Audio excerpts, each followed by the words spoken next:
Hi, and welcome back to Two Girls from Brum. My name's Alice Deering. And I'm Penny, and this is the podcast where we like to talk about anything that we find interesting. Yes, whether it's culture, fashion, beauty, identity, or even what outfits we were wearing at university, we have an opinion which we want to voice. And in today's episode, we're talking about childhoods, which I'm actually really excited to talk about because we haven't really talked about this. No, I don't think ever. Not to without the context of swimming. Yeah, which is a bit sad. So we're going to strip swimming back, no swimming talk, and talk about who we were as kids, which is really sweet. Are we going to do a fit check? Yes, fit check. So I've tried to pick my clothes, obviously from being an adult, of things that I can remember wearing as a child. So I remember I'd always have a denim jacket. I remember I had quite like a really cute pink mini skirt, which I've got one today. And then I've just paired it with like a black top because I didn't know what else to put it with. But I love what you're wearing. Because every kid had a pair of dungarees, right? I was putting this pair of dungarees, not this pair, but in a pair of dungarees, in a pair of denim dungarees, all the time, and it had like a little bit of pink on it. It had like pink hearts like dotted around on like the pockets and stuff.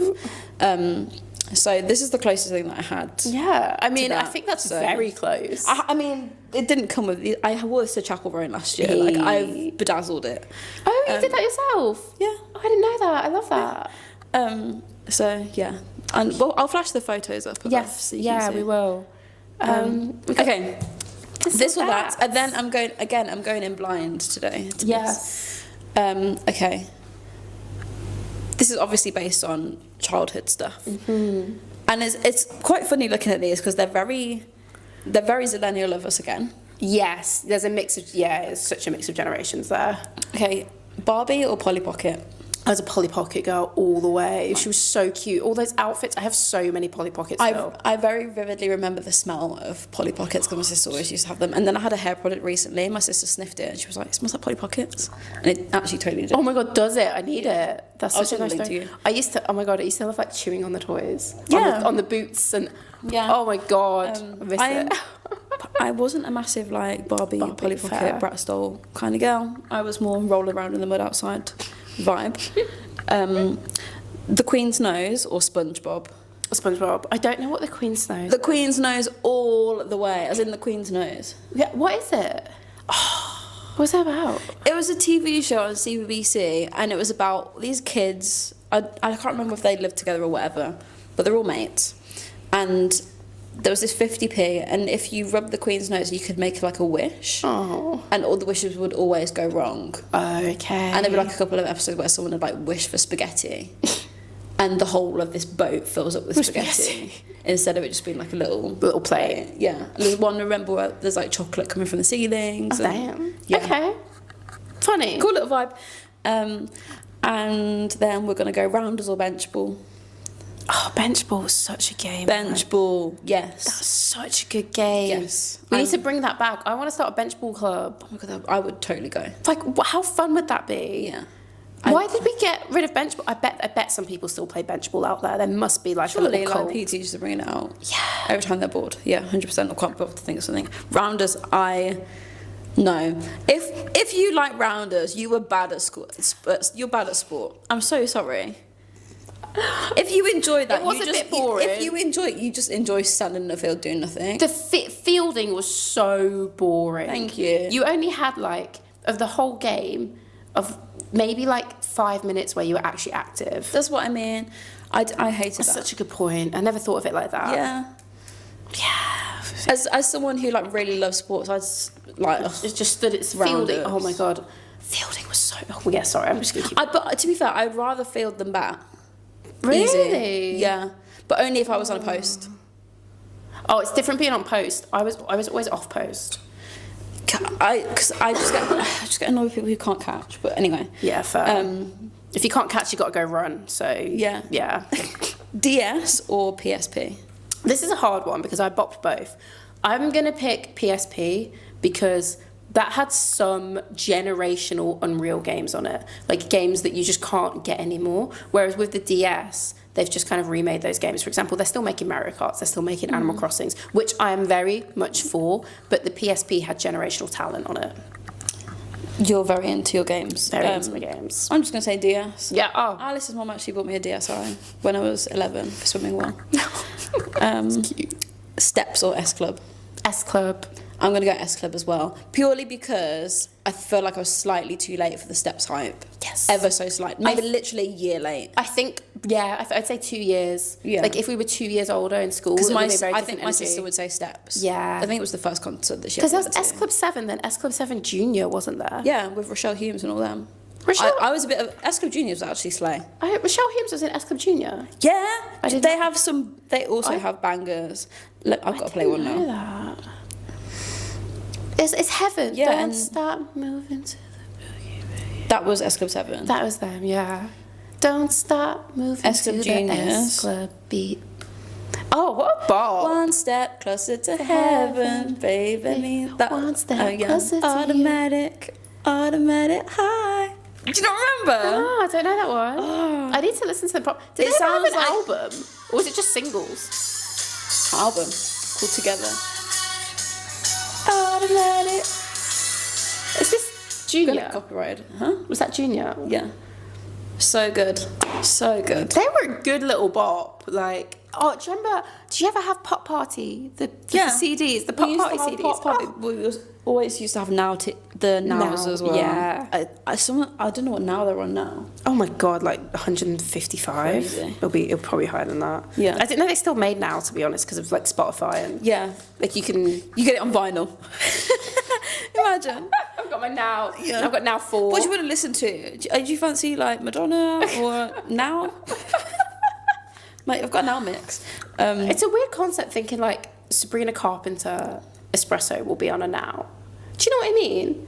I think that's the type of song that should be on it now. Absolutely, it should be. Yeah. But like, it's a weird concept thinking that. Just Yeah, in my I get what you mind, mean. when you think of the pop, like it's pop music, but you think we have Britney. Yeah, Just watching the generations. The funny thing the thing that makes me laugh is that the Nows would have Britney on it, but they'd also have like Rachel Stevens. Yes. It would be like the most eclectic group of like British versus like really high flying That's so pop stars. true. Yeah. I always thought, do you know what?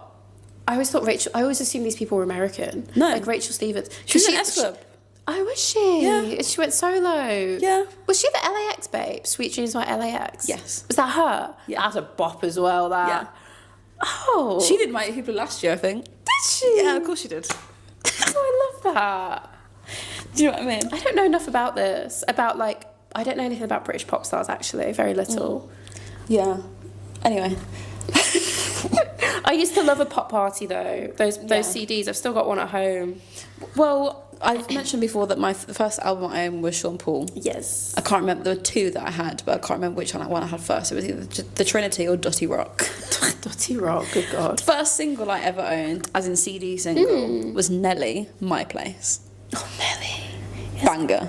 He's a good looking It's man. such a forgotten song. My mum fancies him. He's good looking because he did the song with Kelly, right? And she was texting on the XL. on the Excel spreadsheet. What a babe. Yeah. Also, just gonna throw out.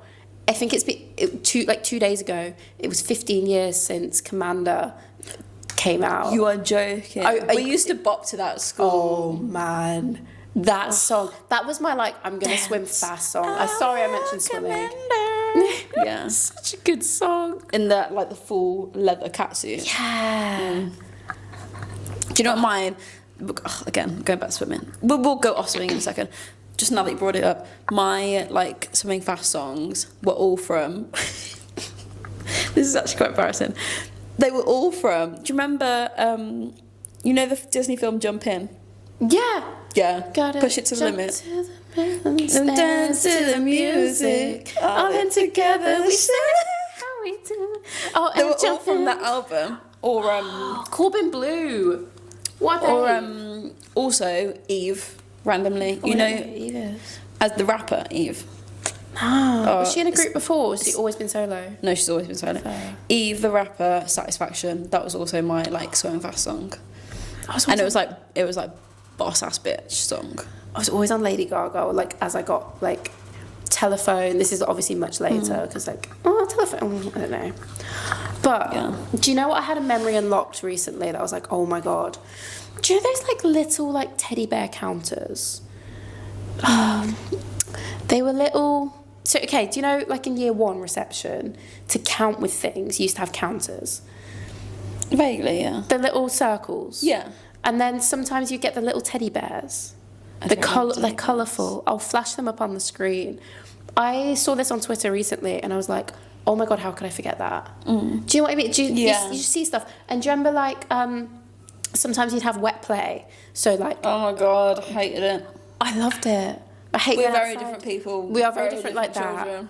Yeah. I hated going outside because they'd be like, I'd be like, it's wet play. Yes, let me go a board game. Let me play with Lego. No. Let me play with those Lego Technics where people are building like little cars. I loved that. Hated wet break. Oh, I really liked it. I was just like, I'm sorry. Why aren't we allowed out in the rain?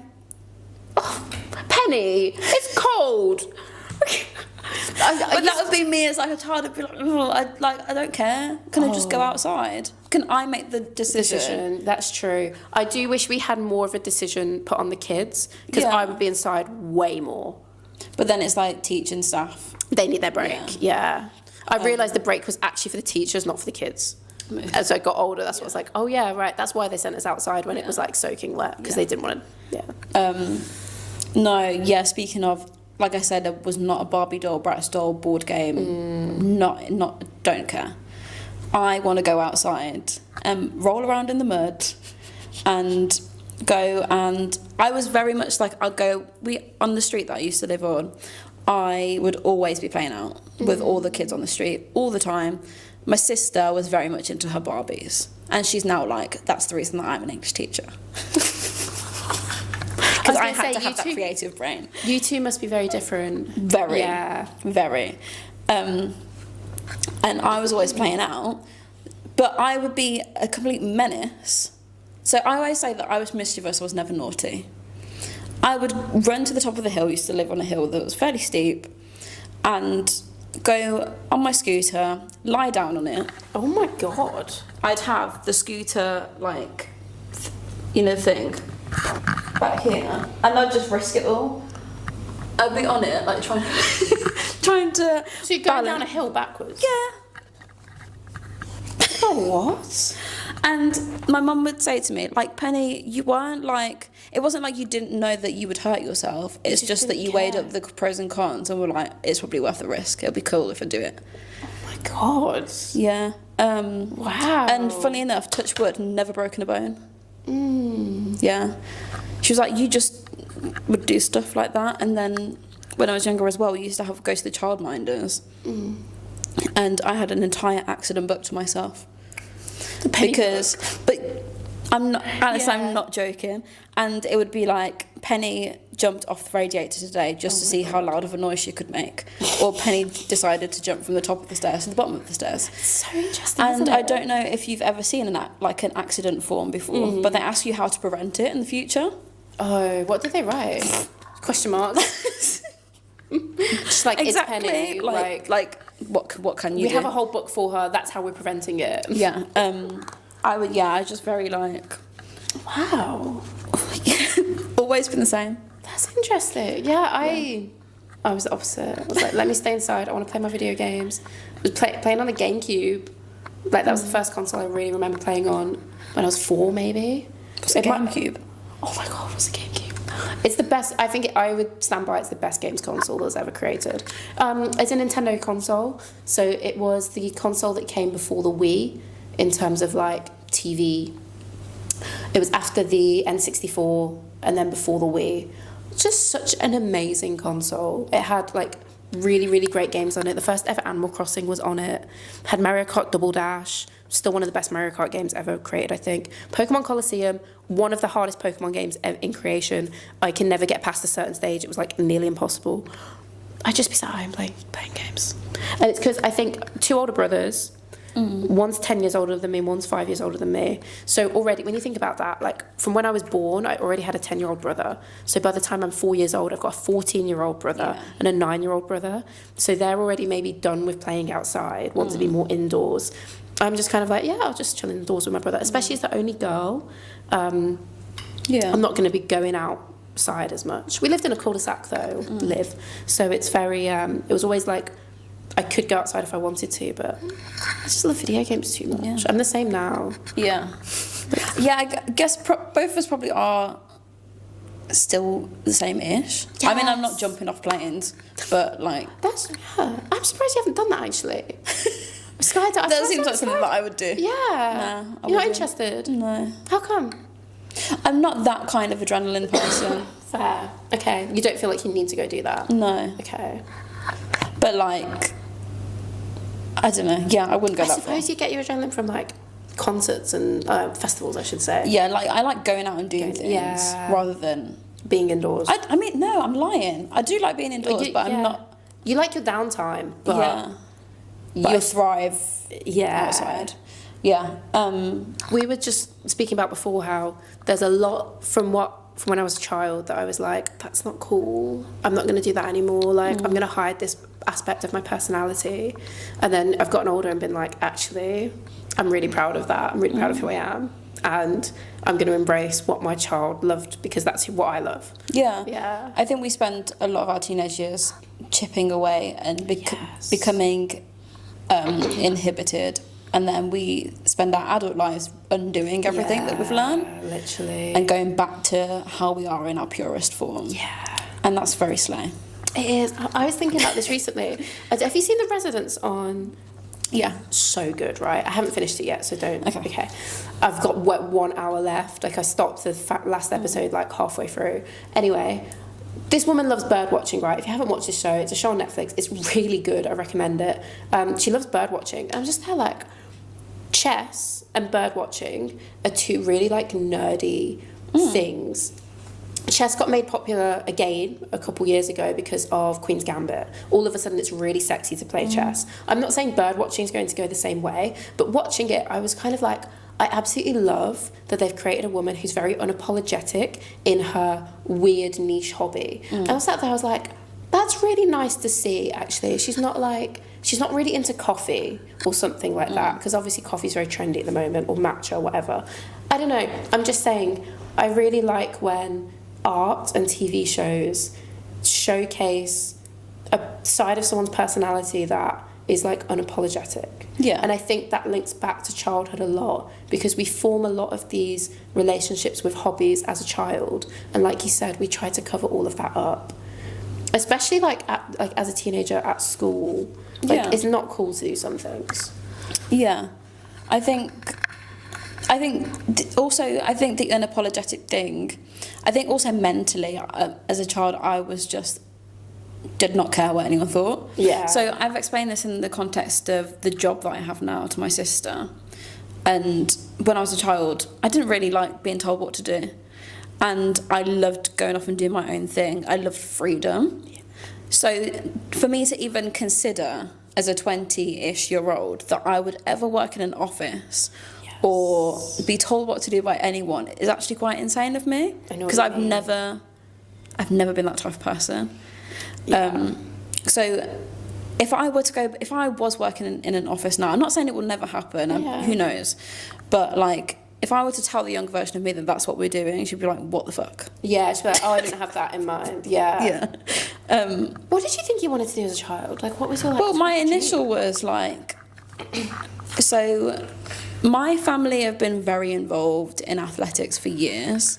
And Kelly Holmes was a huge role model for me. Ironically, she's not gay, but always been gay, but came out. Yeah, she's so cool as well. So I always thought that I'd go into athletics. So running was my like initial. As in like coaching or actually being a runner. Oh, fair. Okay, yeah. Yeah, this is what I mean. I never had like a normal job ever in my brain until it got to the point where I was like, people were telling me like, you need to be realistic. So yeah, that was my initial thing, and then obviously when I started swimming, I was actually better at swimming than I am at running. Whether that's just because in swimming you start earlier than you do in athletics, I don't know. Probably, yeah. But and it's intense. Yeah, and my mum couldn't afford to like send me off doing multiple things all the time, so I had to choose. So yeah, those are like the two things. And then when I went to uni, it kind of turned into I want to do something in sports governing bodies. Oh, cool. Because that's kind of where my degree was leaning towards going. And then COVID happened. Was like, actually, I don't want to finish my masters. did everything apart from the dissertation. Oh, wow. Could you go back and finish it if you wanted to, or was it done? I was like, I'm done. No, fair. I wouldn't go back. Fair. And now I'm doing this. So yeah. How about you? I wanted to do law. I remember you saying for years that you wanted to do law. Literally for the longest time. There was a TV show called Ally McBeal. This is like a hard throwback. A lot of people don't know about it. Set in the like late 90s, early noughties. A lawyer at like a law firm, and it looked fun. My mum used to watch it. It was comedy drama, and I was always like, oh my god, I want to be a lawyer. Like, I'm good at arguing. Like, I'm quite fiery and debatey like that. I think I'd be really good at this. Started to get older and was like, really hard work. And also, it's going to sound really arrogant, doesn't pay as well as I thought it did. There used to be a time back in the day, like 20, 30 years ago, where there was a shortage of lawyers apparently, so they were paying them really highly. Then all of a sudden everyone was like, oh my god, be a lawyer, you get loads of money. Now people are coming out with law degrees and like ended up having to do like not the transferable skills, right? So I was kind of like, probably not for me. Ended up doing politics at university, and honestly, similar to you, when I imagined my job, I never imagined a 9 to 5. I don't know what I was imagining, because I'd only ever known swimming and education. Then education went when I did my masters. I was like, there's no way, I can't imagine myself doing a 9 to 5 at this point.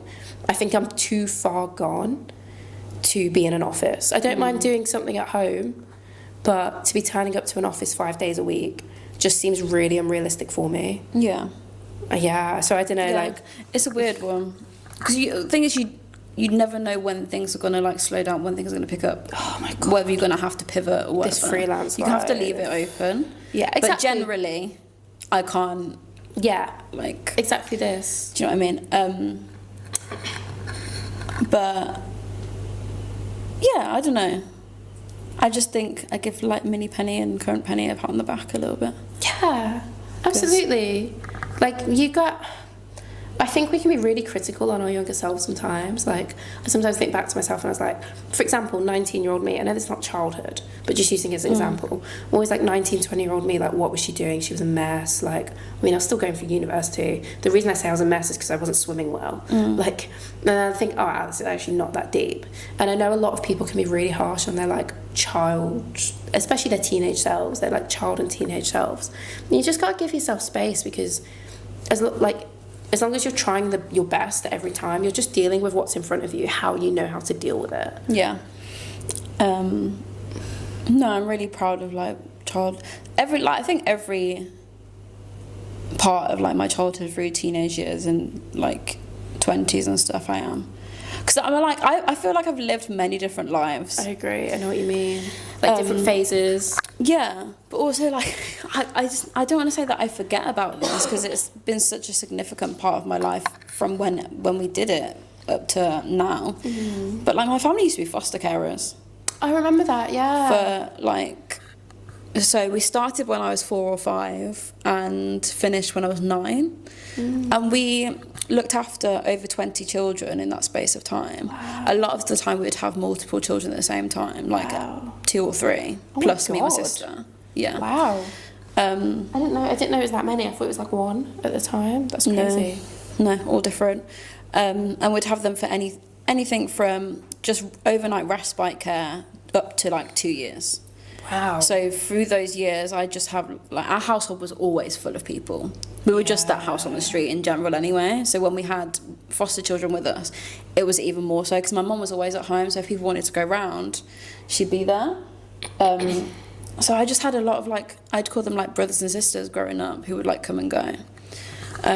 Gosh. And it was genuinely an experience that I am so grateful for, because I think from a very early age it made me realise that families can come in any shape and size. Yeah. And there's no right or wrong way. No, absolutely. Because we'd be walking around like me and my sister and then some white baby. Yeah. Or like me and my sister and like a Bengali baby. Yeah. So yeah, it just, I had all those experiences. Also, when we did have any children who were like Muslim, we'd all change our diet. We'd eat halal.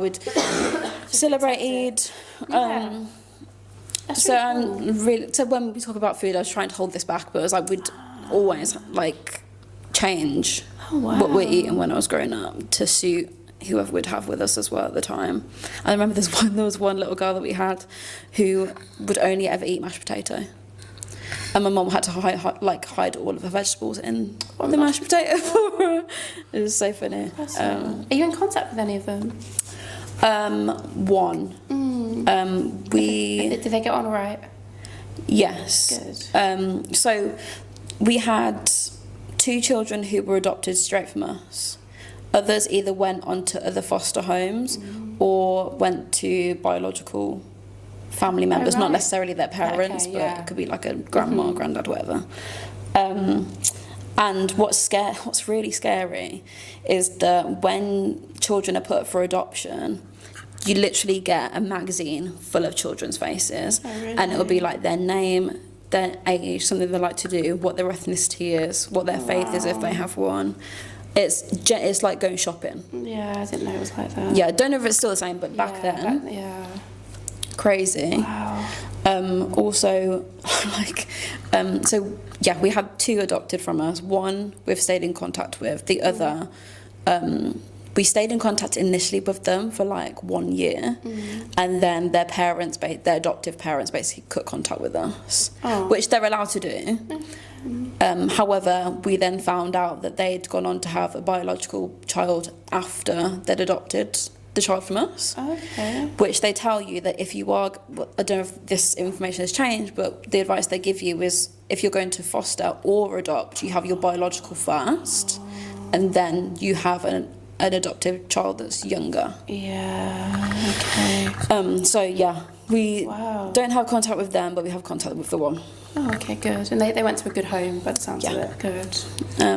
So yeah, it's a really complicated thing, and it was also one of those. I'm sorry, I talk about this a lot. That's right. But there's one moment that I remember, and so the one who we're still in contact with, when they came to us, they were a tiny, tiny baby. They came to us when they were 2 weeks old, straight out of hospital, tiny baby. Without going into too much detail, Mum had a concealed pregnancy, so she was really little,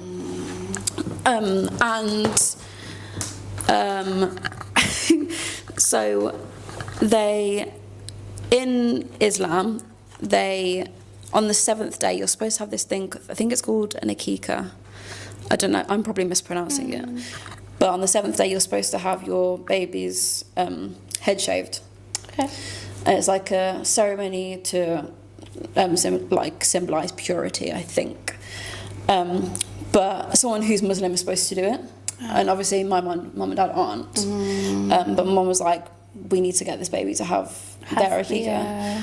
And so we knew a couple of people down the road who were Muslim and could do it. And they came round to the house, because if you don't do it on the 7th day, you're supposed to do it on any 7th day Afterwards. Okay. And they basically, it's kind of like a blessing / situation. Just honouring their heritage and their culture. And they came round to do it, and I'm not joking, to this day I was about 7 when this happened. It's the most emotional thing I've ever witnessed in my life. Yeah. And it was a moment that clicked for me. I was like, 'cause I don't come from a religious family at all, but when they do it, they like recite the Quran, and obviously the Quran is like very melodic. It sounded like this man was singing a lullaby to this child, and as soon as he started, she fell asleep. Wow. And it was the most emotional thing I've ever witnessed in my life, and all of us in that room were sobbing. Wow. And I was like 7, and you know, and you just like recognise the significance of something. Yeah, like it means a lot for everybody in there. Yeah, that's really powerful. So I was like, yeah, I'm not religious, don't like have faith or whatever, but I understand why people do. Well, yeah, absolutely. Yeah, so that's a little story for you. Yeah. To close, we're gonna do our favourite childhood memory, which is really, really difficult. But favourite childhood memory, like something that just it doesn't have to be favourite, but something that springs to mind that describes who you are. Do you want to go? It sounds like you might. I've got a couple, but I don't know if we come towards the end. I don't know if we've got time. So, I mean, one of them is just me being obsessed with crisps. Like, I'm such a crisp person now, That's and so it makes so cute. much sense because I was a crisp child. And got to the point where our neighbours, we'd always go between our house and the neighbour's house. And the neighbour used to think that I'd time whenever I would visit their house based on when they had their food shop, so that I could come and get extra crisps from their house. And you probably did. And it got so bad to the point where my mum had to put a time limit on when I could eat my crisps. Time limit. She was like, Penny, you're not allowed crisps past 10 a.m. Like before 10 a.m. Yeah, because you would just Because I just yam them. yam them down, but I also have a very vivid memory of me having chicken pox. So my sister is a few years older than me, and she really wanted chicken pox so badly, and she'd like, to the point where she'd like rub arms with people who she knew had it, Yeah. because she just really wanted them. That's so funny. I literally go off to playgroup one day. We're going to the childminders after. The childminder notices that I'm scratching everywhere. Aww. And she goes, Penny, lift your top up. I go like this. And then she's like, oh my God, you got chicken pox? My sister starts crying because I've got them and she hasn't. My mum comes to the door to pick me and my sister up, and I literally greet my mum like this. I've got the chicken pox. My sister's devoed. Did she ever get them? I think she did. She would have got them after I had them. But Because they do pox parties in America, don't they? Where they I think it's quite normal. yeah. So because the get it younger you over have and it, done with. yeah. Yeah. How about you? One of my favourite memories was at school. So it was reception playgroup, and then they were taking us around the big school, as in like the junior school, or primary school, I should say. And my brother was in year 5 or year 6 at this point, Joseph, my middle brother. And we went into his classroom, and I saw him. I just went up and hugged him. I just think That's so about, cute. I know, right? I think back about how cute that was, but I didn't think. I just saw him. I was like, oh, that's my brother. I want to go hug him. And I went and hugged him, but he hugged me back, and I just think, oh my God. And then like all the teachers were like melting, because can you imagine how cute like these little like the little 8-year-old Joseph and like or however old we were, whatever. I don't know. It was really, really cute, and I think back to that, and I really miss like playing with my brothers. I think that's the one thing, if I could bring back for a week, I would have a week when none of us had to work. We didn't have, like, this sounds really bad, that they didn't have to worry about their children because they both have children, and I get to play video games with them all day, and even played Just like chill. just be with my brother and watch TV with them, watch Futurama and watch The Simpsons. I think that's my favourite childhood memory, is like being able to have my older brothers, and of course my mum. I can speak about my mum all day. She's just saying, yeah, Cute. oh. Okay. Let's end the episode here. Thank you guys for listening. Make sure you like, comment and subscribe, and we'll see you in the next episode. Bye.